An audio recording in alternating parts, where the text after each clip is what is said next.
Ciao a tutti ragazzi e benvenuti in questo nuovo video. Oggi volevo riprendere il discorso del Tomahawk 65 perché non avendo il mulinello e anche il cordino da montarci, sono andato in settimana al negozio all'Emporio del Pescatore e ho preso tutta l'attrezzatura. Praticamente ho preso un mulinello mini reel 50, ecco, e per montarlo ho tolto la placca con le due vite a brugola, semplicissimo, in 5 minuti ho smontato il tutto e l'ho rimontato. Con l'occasione ho preso un nuovo prodotto, quindi della Salvimar, che così mi hanno detto di provare e vedere un attimino come va. È un nuovo Dyneema, si chiama Mono Red. E niente, è molto interessante, io ho sempre utilizzato Dyneema classici, quelli rivestiti con un cordino e altri modelli, anche il Dyneema puro. Questo è un po' particolare che io voglio presentarvi e farvelo vedere tecnicamente più da vicino, perché è importante vedere come si comporta e come il materiale utilizzato per farlo. Allora vi faccio vedere nel dettaglio questo prodotto.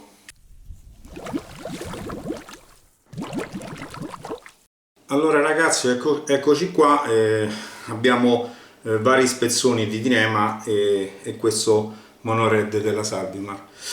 Prima di passare a come è fatto il prodotto tecnicamente, non so se alcuni di voi conoscono cos'è il Dyneema. In pratica è un cordino in polietilene, è realizzato ad alta densità e niente, noi normalmente lo chiamiamo Dyneema perché un'azienda olandese ha brevettato questo cordino e l'ha chiamato Dyneema. Poi chiaramente ci sono vari tipi di lavorazione e vari tipi di Dyneema, quindi il prezzo cambia anche in base al tipo di lavorazione e al materiale. Normalmente il Dyneema è bianco, quindi il Dyneema puro senza rivestimento si presenta con un cordino bianco con dei filamenti. Poi successivamente è stato rivestito e messa una calza per proteggerlo, perché per non far entrare acqua, perché il Dyneema assorbe acqua, quindi a parte la resistenza, ma per quanto riguarda la nautica, per quanto riguarda per noi la pesca, quindi è stata messa una calza. Difatti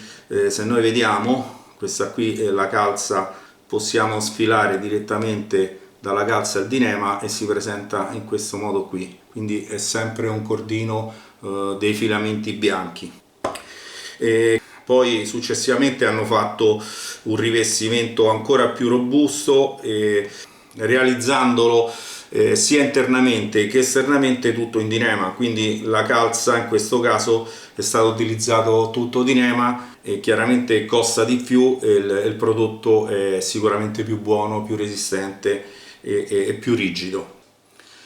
La Salvimar quindi ha realizzato il Mono Red, che è sempre un Dyneema, quindi un cordino all'interno in polietilene, mentre all'esterno ha utilizzato sempre lo stesso polietilene ma con una lavorazione diversa, quindi ha fatto una maglia molto stretta, quindi fitta, e poi successivamente l'ha rivestita con il poliuretano, quindi sulla calza è stato messo un poliuretano ad alta densità, rendendo così il tutto più rigido e non, non fa nodi, non fa cocche, non si intreccia sul fucile.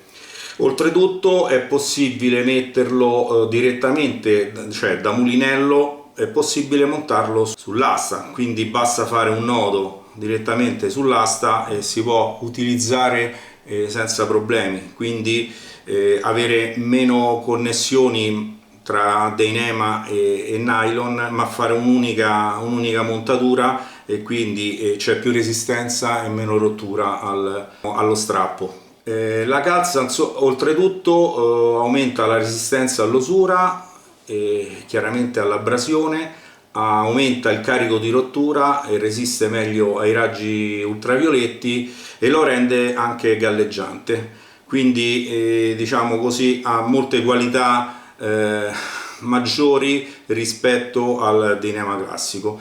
È molto fino rispetto a questo 1,20, si riesce a lavorare e a gestire molto meglio rispetto al classico Dyneema che si trova in commercio. Chiaramente costa un pochino di più, però se la qualità è alta, a quel punto su un pesce è preferibile spendere qualcosina in più che perderlo per alcuni problemi del cordino. Chiaramente se uno vuole montare il nylon, nulla toglie di utilizzarlo con lo stesso sistema, quindi montare questo direttamente sul mulinello e poi successivamente fare la doppia passata di nylon come normalmente si utilizza con gli altri Dyneema. Però diciamo questa dà un qualcosa in più e a quel punto personalmente io ho sempre preferito fare un'unica montatura che a mio avviso è più sicura, meno nodi, meno giunture ci sono in un calamento e meglio è. Ragazzi, come ho detto, diciamo la qualità principale di questo Dyneema è che praticamente è molto rigido, non fa cocche, quindi non c'è possibilità di qualche nodo o qualche impiglio e di conseguenza è molto, diciamo, sicuro per quanto riguarda la pesca. Altra, diciamo così, nota positiva è quella che possiamo metterlo direttamente legato all'asta, quindi non c'è bisogno di mettere il nylon e fare altre montature, quindi con questo sistema qui diretto sull'asta è una cosa molto più sicura. Ragazzi, credo di aver detto tutto con questo video, spero di essere stato utile. Se vi è piaciuto mettete un like e se non siete ancora iscritti al canale fatelo, a me fa molto piacere e niente, continuate a seguirmi e a presto farò un altro unboxing e quindi ci saranno altre novità. A presto, ciao!